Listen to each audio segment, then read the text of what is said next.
So yung mga master, ilapit natin para mas malinaw. Ayan po. Try natin dito adjust mga ka-DIY. Subukan natin. So ilong press nyo lang po pagka gusto nyo i-adjust. Ayan. Dito po sa may set.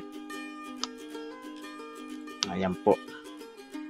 Ayan mga master, kapag kayo po ay naka 12 volt system, sabi dito sa manual, ayan po, isit nyo lang po siya sa 12.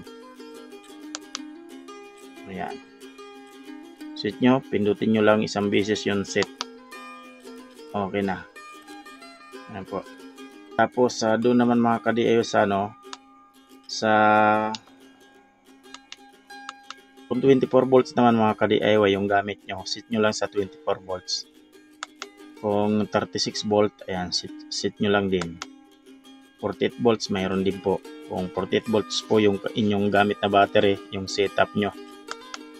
Ayan, 60 volt, 72 volts, 84 volts, ayan. Ayan, set natin sa 12. Ayan. So, long press uli natin mga ka-DIY. Hanapin natin yung ayan, 3F. Ayan na po yung 3F, yung lithium iron battery. So, set nyo lang din sa 3F03. Ayan na po.